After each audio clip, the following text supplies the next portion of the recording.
Hey guys, we're back with the next episode of our Sryth Fantasy Text RPG. Thanks so much for hanging out and joining me.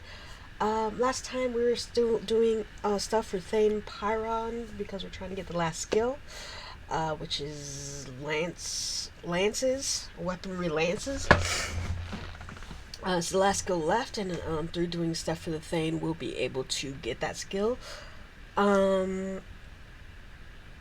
So these are the current adventures for that. So let's get right into it. Thanks so much for hanging out. Let's go. The Yelthin crew. We're gonna start with that one. A troubling series of murders in a notoriously dangerous section of Trithik known as Gadarung's Inn find you once again called to the service of Thane Pyrond. Embark. 3 murders over the last week, says Thane Pyrond, standing before the blazing fire in his private chambers high in the main tower of Trin Keep. The 3 dead men, or merchants, Allison, all involved in local trade, and each of the killings bears a distinct mark of the slaying done by the Elfin crew. Your pulse quickens at the mention of the Elfin crew, for the cruel exploits of the notorious band of thieves and murderers are well known across the breadth of the North Broadlands. They were driven out of Telenus a little over 2 years ago. Continues the Thane. I mean, this doesn't have sound, so I don't need headphones. I could use something for my hair here, because, how about a hat? Because I haven't combed it today. Yeah.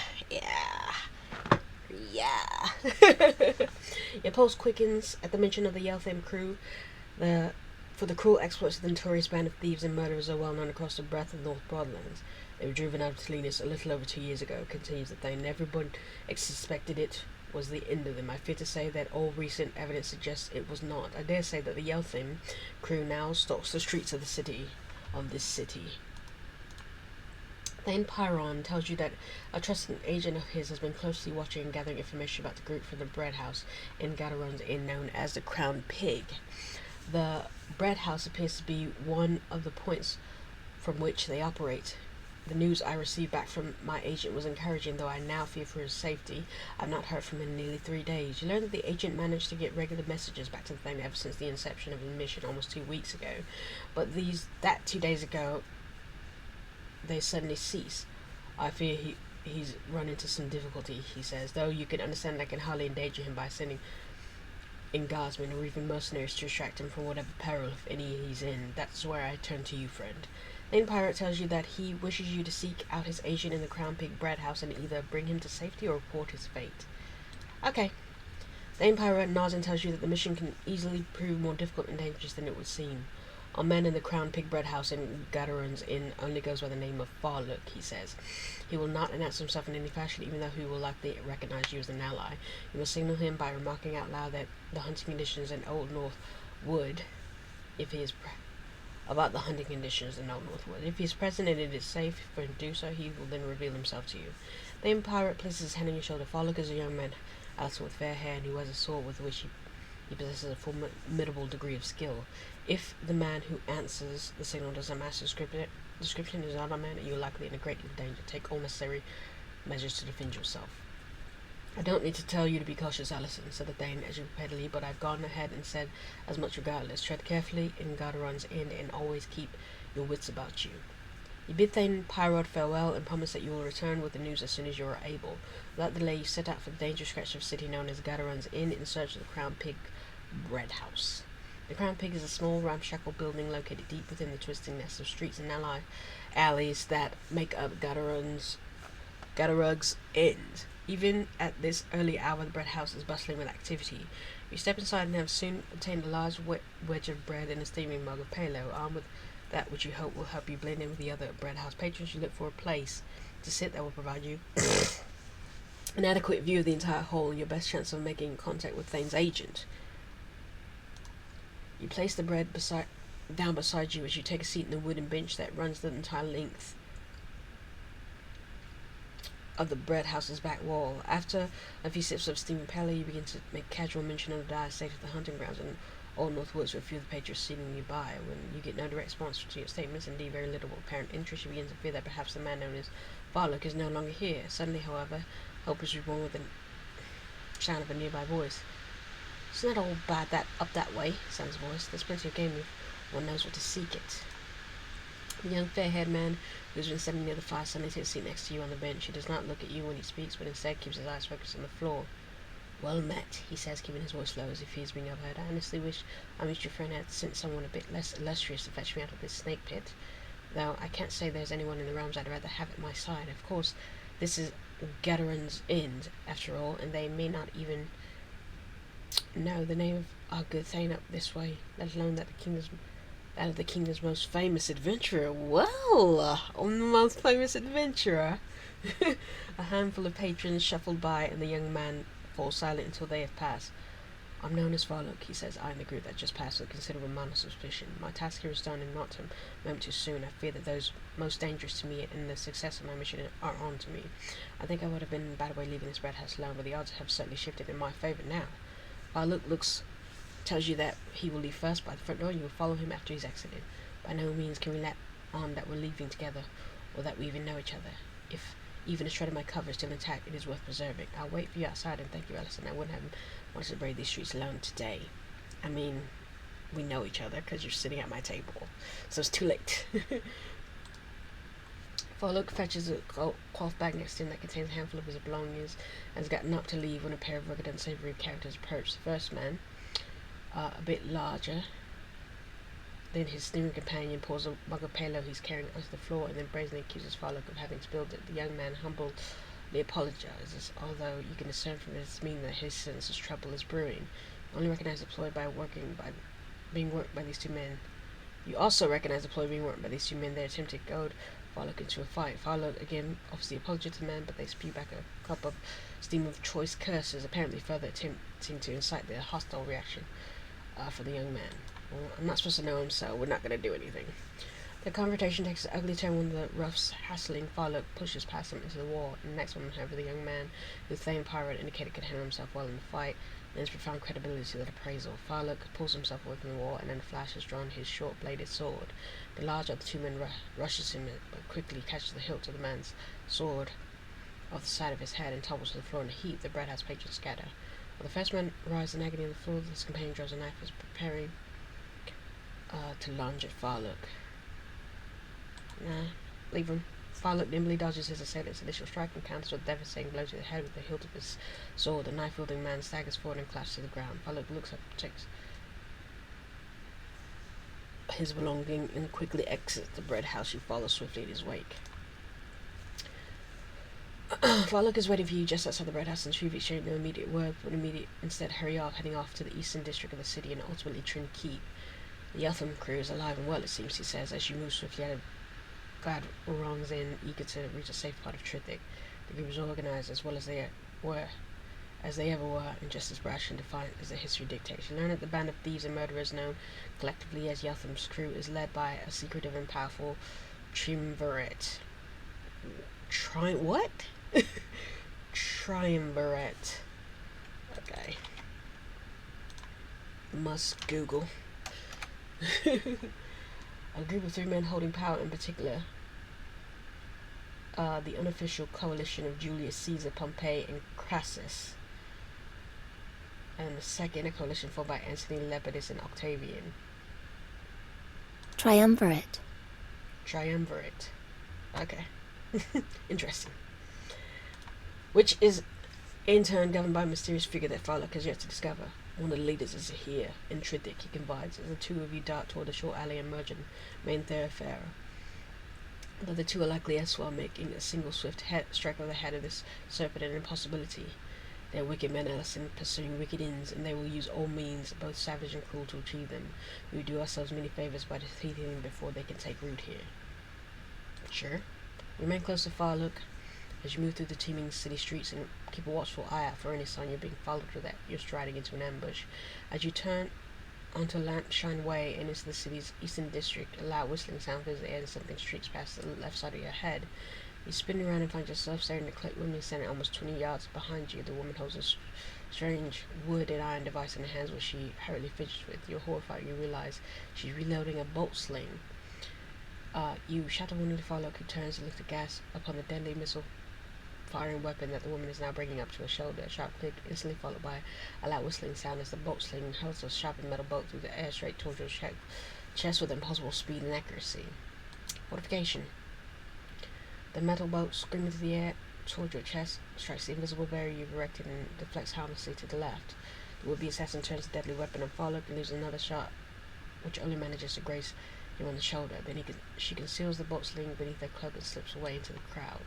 All possible haste, the two of you make your way for Tree Keep, and within a short while you're both seated before the roaring fire in Thane's private chamber, relating to him all that has occurred. The Eltham crew. There's a bit of bad luck for this city, sighs Thane Pyrond, pacing back and forth in front of the hearth. We're ill prepared as it is to deal with the common street crimes that threaten to throw this place into chaos without having to now consider the implication of ruthless man operating within our midst. When you make mention of the bolt sling employed by the woman who attempted to kill both you and follow the Thane grimaces. Something else we do not need in the Outer Stone, he sighs. The Thane takes the man you know only as Farlook aside and speaks to him in private for several minutes. Following their hushed discourse, they both return to join you by the fire. Farlook thanks you for your help and tells you that he hopes he has the opportunity to work alongside you in the future. You rise and meet the young man in a shoulder cross and wish him luck as he bows to you and the Thane before striding out of the chamber. Oh, that's it. Farlook is an invaluable asset in the fight we're not faced with, said Thane. He knows the methods of this group, and well he should, for he was one part of it. The sudden mission catches you off guard, but you're certainly able to see the logic of using one of the group's former members to infiltrate its ranks. I have come to trust him, said Thane Pyrond. Indeed, I have little choice. So far, he has proven to be deserving of that trust, but I fear the worst of all this is yet to come. As if we had not enough troubles to bind our hands day and night in this wretched city. The Thane is silent for almost a minute, and when he again speaks, he seems to have regained much of his usual composure. I plan on being constructed, Ellison, he says. On that you may rest assured. And it is my desire that you should play perhaps the most integral part of it.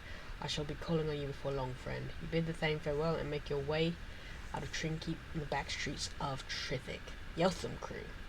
The sinister band of thieves and murderers known as the Yeltham crew are infamous across the entire breadth of the North Broadlands. Once the arm of a fear organization known as the Night Whisperers, the Yeltham crew struck out on their own in Telenus and soon became a powerful force in the city's underworld. After many years in Telenus, the group was finally run to ground by the Tissian military and city guards and thought to have been eradicated.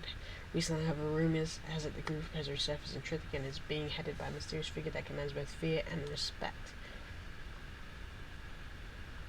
Okay.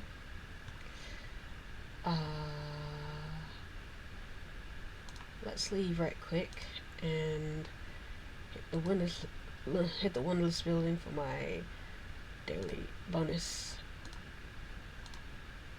and then save.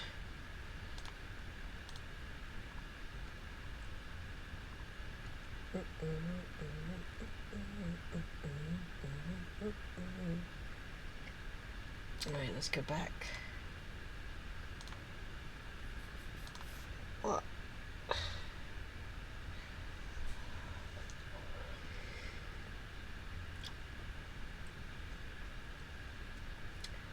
Let's go back to the Thane, see some adventures. Oh, more Yeltham crew stuff is up. Should I keep along that way or should I go on to the Bog Giant? I think Bog Giant first. Who was here before this. With Thane Pyrond's voice lowers, his tone becomes grim and his smile fades as he relates to you an unsettling bit of news out of the nearby village of Tuttlestock. You learn that over the past few days, word has reached Thane about the several sightings of a bog giant at the edge of the swamp just to the east of the village. 2 days ago, he tells you he dispatched a man in his service by the name of Pyrond to Tuttlestock to investigate the possibility the giant might indeed be lurking nearby. Then Pyrond tells you that Pyrond, now greying with age, was once a border ranger and is still a remarkably skilled swordsman and a man of unquestionable bravery and loyalty. Pyrond sent back word late yesterday that he's seen the creature himself, says the Thane, rising from his chair by the fire and strolling over to the cluttered table in his far side of the chamber. He retrieves an ancient-looking scroll and carefully spreads it out on the table. What do you know of this symbol, Alison? Peering down at the unfurled length of parchment, your eyes fall upon the only marking on the wrinkled, time-ravaged sheet, a small black tear-shaped mark. It is an unmistakable, a fear-inspiring symbol, the Onyxian tear. The mark of the demon himself. Oh no. Not demons! Pyrond's message said that the backs of both the bogs. Giant's hands are emblazoned with this mark, he says, removing his hand from the parchment, allowing it to curl at the ends. This casts a broader, more sinister shadow over the already dangerous set of circumstances. It also forces us to deal with the matter less openly than we otherwise might. Simple good folk are willing to accept the wayward giant might be moving about the nearby swamp, but they are not, however, react quite so rashly to the idea that the emissary of the demon itself has arrived at their doorstep. The Thane sighs and picks up the scroll. He unfurls it and again studies the symbol that stares back at him from the center of the sheet. The finer details of this matter must not be made known to anyone, not just yet, and particularly not to the good people of Tuttlestock. Okay, what's that got to do with me, friend? I suppose it shouldn't really surprise you, either of us, he says, casting the scroll down onto the tables as he begins to pace in front of the fire. The wickedness of this age will no doubt come swift upon us in manners and places we never hoped to suspect, and we have never been led to believe otherwise. While the cowardly and simple sit idly by, though, all about welcoming the Asian with open arms and salutes of horns, there are still at least those of us willing to stand in the path of the old prophecies, for what good may come of stubborn defiance. Pyrond turns his face to you and smiles. I'm never one caught short for words, he says, smiling. Yeah, it was a good speech. More often now, I speak together my thoughts than to thrust them on others. Nevertheless, if what Pyrond relates to me from Tuttlestock is true, then I fear the danger is even greater than I imagine. When I sent him there to investigate, he will need the assistance of one accustomed to these sorts of things. He'll need you, Alison. I mean, since I'm the most famous adventurer... The Thane walks over and places his hand on your shoulder and asks if you will travel to the village of Tuttlestock and investigate the sightings of the marked bog giant. Sure. The pirate meets you at a shoulder crossing and tells you that he had no doubt you would be eager to accept the mission. Arrange for a coach to bear you to Tuttlestock, he says. It waits for you at the keep gates. The Thane tells you that upon your arrival in the village, you should attempt to locate his agent, the former border ranger named Pyrond. I dare say it shouldn't be hard to find him in a place as small as Tuttlestock, he says. He will be glad to see you, no doubt. If you're hard-pressed to find any sign of the giant, you might step into the Sour Moon. They have an ale there that's quite beyond the measure of most, so I fondly recall. As you're about to leave the chamber and make your way to the waiting coach, the Thane wishes you luck and tells you to take care. I need not tell you to be cautious, except you do every time. He says, his tone gravely serious. This is all the markings of a business I'd rather not find ourselves in the midst of, yet here we are all the same. If you can confirm what Pyrond and the others have seen, send word back to me and I'll take any necessary measure. May the Old Father watch over to you, Alison. May the Old Father watch over us. Okay. At the gates of the Trin Keep, you find the coach waiting.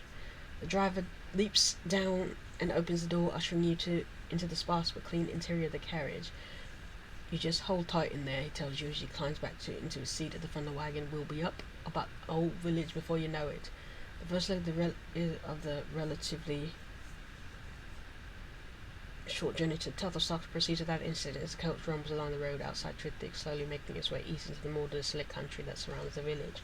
Despite a gnawing sense of urgency and the anticipation of what might await you in the village, you're just about to surrender to a few moments of precious sleep before your arrival when you suddenly feel the wagon begin to slow. You next hear the voice of the driver coupled with that of another man who promptly peer out wanting to see what's going on. Stop along the road.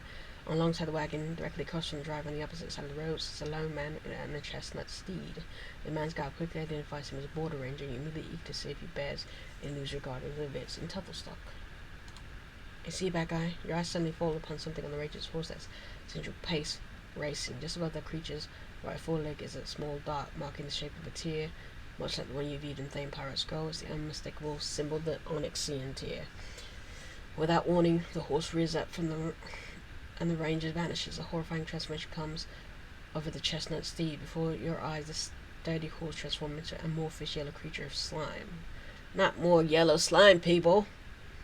Out of the midst of the putrid yellow-like slime emerges 6 long, flailing tentacles. A hideous gurgling sound rises into the air. The slimy beast shoots out 3 of its deadly tentacles, striking both the horse and the coach driver. The horse thrashes about wildly before collapsing. The driver topples from his wooden bench and lands face first into the ground. Neither the horse nor the driver move again. Wow! You notice the first 2 arrows in rapid succession. Both feather shafts sinks into the slimy torso of the tentacle creature, but have no discernible effect on the beast. Attack! You leap forward and attack the slime creature, narrowly dodging 2 of its tentacles as they shoot past within inches of your torso. Death. The quivering mound of slime that serves as the torso of a tentacle beast shudders violently as the terrifying creature expires. You watch in revulsion as the beast's body rapidly dissolves into a thin puddle of yellow ooze. The coach driver and the 2 horses are dead. Aww. Dang! Deep red gashes riddle their torsos, evidence of their fatal encounter with the deadly tentacles of the slime beast. Place the driver aside the coach and folds your arms over his chest. After saying a quick prayer over him, you take one last look around before promptly setting off on your way, now more eager than ever to reach Tuttlestock. As you continue along the road to the east bound for Tuttlestock, the encounter with the tentacle slime creature plagues your thoughts. You find it inconceivable that this incident and sightings of the bog giant are random separate events, which leads you to believe that you may be walking into more immediate peril in the small village than you first anticipated. As the road descends out of the tangled wood and begins winding its way through the more open evergreen forest, you can't seem to dodge a nagging suspicion that the target in the attack on the coach was you. The white band of ancient pines and towering spruces which constitute the vast evergreen wood gradually thin out, and the road you're following passes by a series of fenced meadows before finally dipping into the broad, shallow vale wherein lies the village of Tuttlestock. You gain your first glimpse of the village, and the road climbs over the back of the stony rise in a sight that sends your heart racing. What? Tuttlestock lies in ruins? Not a single building remains standing in the village. Tall heaps of rubble and splintered timber line the road leading to the centre of the village, serving as a grim testament to the savage might of an enemy that has all but erased the small settlement from the map. As you move along the road, drawing closer to the breach-choked village square, you encounter first the bodies. By the time you reach the square, you've counted the corpses of over 30 villagers, men, women, and children, victims of the horrific and brutal attack that few could hope to stand against. Many of the dead appear to be in full flight. Had been in full flight when they were driven into the earth by the deadly stroke of a massive weapon. The twisting remains of the innocent citizens of Tuttlestock is a sight you'll never forget. Some of the bodies closer to the centre of the village bear deep red gashes, identical to the wounds you saw on the body of the coach driver, leading you to believe that at least some of the slain might have met their end of the tentacles of the beast you encountered en route to the village. As you fight to hold back the anger that wells up inside you, fearing it may compromise your judgment, a loud rumble to the north shatters the silence, and a series of small tremors roll to the ground beneath your feet. Somewhat to your dismay, the source of the disturbance promptly stomps into view around the nastiness heap of rubble at the far end of the village square. A towering, moss-covered bog giant. The green-skinned, mossy giant stands at least 15 feet tall, strolls slowly into the square and uses a massive wooden club to knock down the half-standing remains of a stone chimney. The simple destructive act seemed to give the giant some degree of satisfaction as he smiles while watching the chimney topple over the wake of his blows. Your eyes are drawn to the giant's hand, upon the backs of which are emblazoned the unmistakable and fear-inspiring symbol, the Onyxian tear. The bog giant halts and turns its moss-covered head in your direction as the lifeless gaze of its dull black eyes falls upon you. The towering green behemoth thumps the ground twice with its massive thorn-spiked wooden club and grumbles. "One left then, is it?" he says, and he begins stomping towards you, his fungus-covered lips drawing back into a leery grin. As you steel yourself to engage your brutal foe, the giant suddenly stops and picks up an overturned wagon lying across the path. By the slightest sign of strain, he hoists the wagon over his head and hurls it at you. Wow, I'm gonna go with telekinesis. Lost. The pile of wood is smashed into you, driving you to the ground. You should use destruction. But I've survived. A greeting from our master, grins the giant as he stands forward and swipes you with the massive thorn-spiked club. You rush aside, nimbly dodging what easily would have been a fatal blow. The head of the giant's massive thorny club slashes into the ground and leaves a sizable impression on the earth, and as the bog giant withdraws his brutal weapon, you sprint to your feet and assume a defensive stance. The bog giant grins wickedly as a glimmer of fire passes across his dull black eyes. He raises his weighty club into the air and then slams the weapon to the ground at his feet. In response to his action, the ground before the giant suddenly erupts as 3 massive, giant, thorny vines erupt from the earth amidst a shower of dirt and stone, and sitting at the end of each of the vines is a broad, flat, green head of a fanged serpent. You take a step back and watch the mounting horror as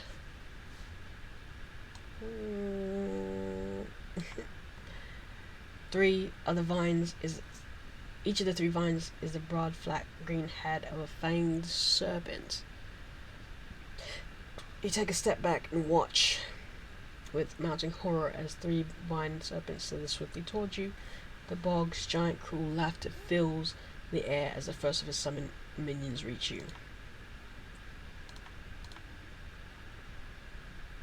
second slithers forward, seeking to sink its thorny fangs into your flesh. Or he's dead. That one, only inches away from my head, he's snapping. Rejuvenation. The towering bog giant grins, exposing a fearsome line of blood-stained teeth as he stomps towards you, raising his massive thorn claw high above his head. With the merciless destruction of Tuttlestock and its citizens serving as your inspiration, you're determined to see an end to put to this savage brute. Death to the heathen.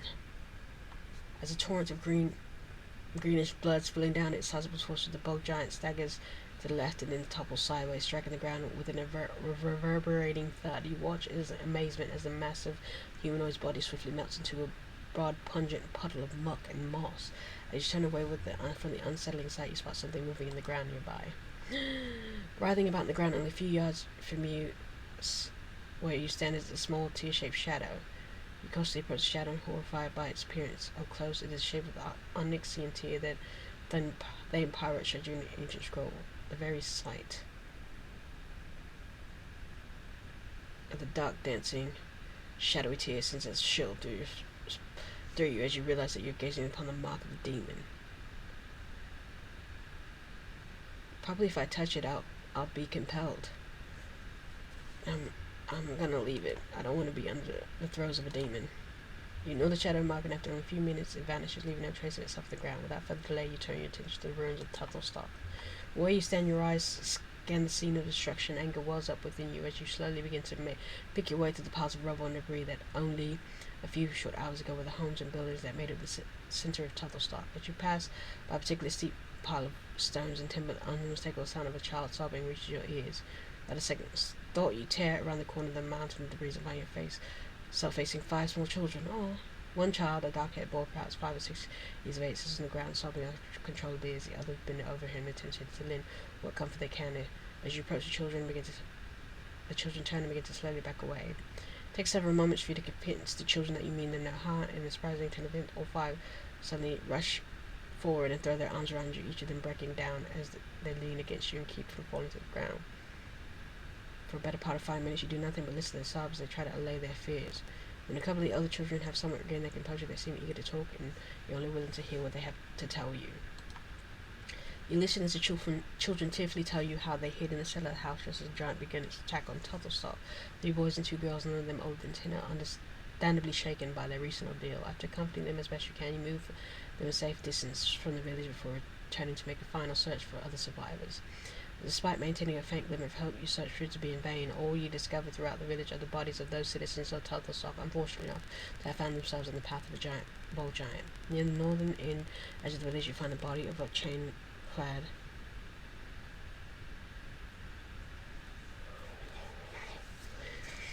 man whose lifeless hand is still wrapped around the hilt of the long sword. The man's blue tabard bears the embroidered insignia of Thane Pyrond, its Pyrond, the former border ranger sent here by the Thane. Convinced that there are no other survivors, you return to where the 5 children are waiting and set out what will simply be a long and arduous trek back to Sryth. Can we dump the kids? I have a castle. On the outskirts of the village, at the edge of the forest, you discover a wagon drawn by 2 stout horses. You reason that the horses must have bolted during the attack on Tuttlestock, but without dwelling on the obvious, you load the children into it and climb to the sagging wood bench, taking firm hold of the worn reins. Only a couple hours later, as afternoon has begun to drift toward dusk, you roll into Sryth aboard the rickety wagon where your 5 new chargers peering out of the cracked timbers of the buckboard. Without hesitation, you head to the eastern center of the city and straight to the gates of the Trim Keep. The guards and the gate immediately recognize you, and with a heavy iron barrier swings open to allow you to ride up to the main tower, whereas lies the residence of the Thane.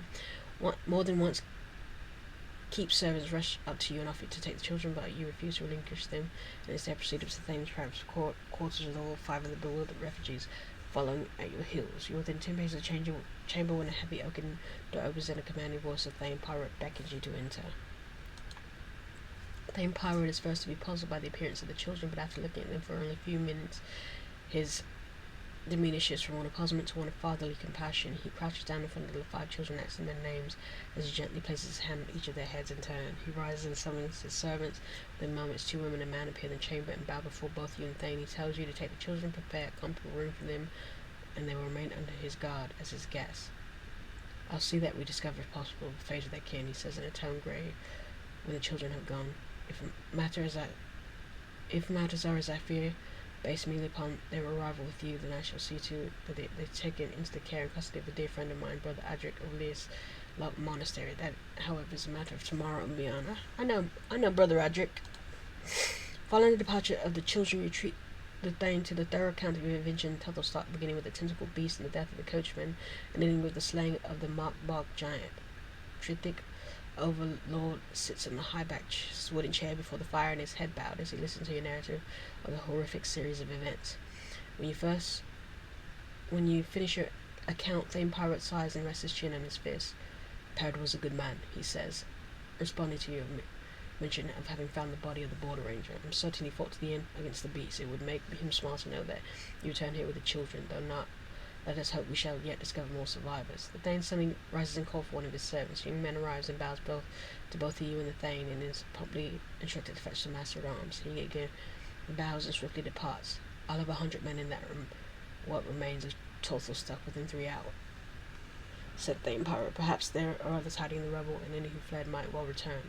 Can't very well rebuild the village tonight, but we can at the very least begin to bury the dead. I can, however, assure you that anyone with wicked designs in that place or any of the nearby villages will find foul plans met with force. The Thane again commends you for your bravery and the success of your mission. As he's speaking, you suddenly feel as if some reason he's studying you closely, but before you can validate his suspicions, he suddenly turns away. What? Thane Pyrond walks slowly over to the narrow window at the far west end of the chamber and gazes out over the city below. After nearly a minute of silence, the Overlord turns and sighs. I wonder just what those children saw in that village, he says gloomily. Their eyes are far too young and bright for the horror that might have crossed them there, and now they find themselves cast out into the gales to fend for themselves long before such time should have arrived. I personally see to it that they are. Thane pauses and slowly shakes his head. He then strides back across the chamber and places his broad, steady hand on your shoulder. The age is upon us, my friend. Though you're certainly in no need of such a reminder, he says as his steely gaze meets your own. I dare say that the first of the fabled tears has fallen.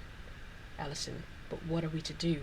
How is it we can hope to outmaneuver and combat an enemy that seemingly appears at will without warning and leaves us rushing to defend those already fallen?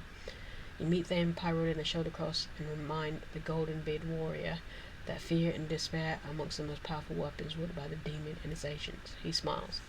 And how quickly can we forget such things? He says, nodding in response. Still, there's much to fear, even should such sentiment draw his claws ever closer around our throats. Ours is not the common struggle, Allison. The farmers worry of rain and harvest, the merchant of markets and prices. The people of the city are not unlike those in any corner of these wide realms. They think nothing of demons and magic, and of the fulfillment of ancient prophecies.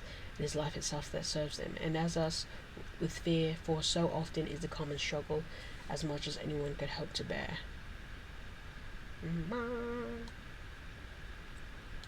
The Thane returns to the far window and leans out in the fading light of day.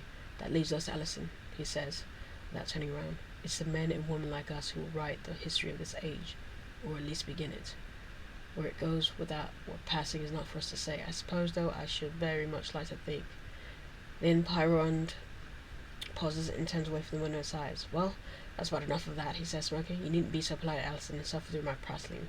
The hour is late, and I shouldn't keep you a moment longer for your own affairs. Once again, you were owed a debt of gratitude, dear friend, though I'm afraid you'll have to wait for public accolades. This is a matter that must for now remain known to few.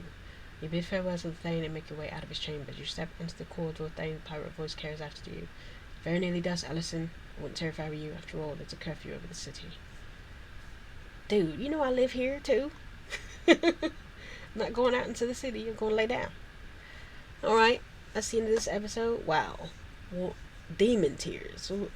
Yeah, just demons are coming up more and more, and it does sound like a very dangerous situation that's happening. What can you do toward a demon? We know the last one I faced. I was just compelled to do what he said. So, well, how do you fight that? How can you fight it? Of course, it's obviously worth fighting, because, there's always a battle going on against evil, and we want to be righteous, as our alignment says, and we want to persevere. So, thanks so much for hanging out and joining me in this awesome tale until next time, you know what I'm going to say. Peace.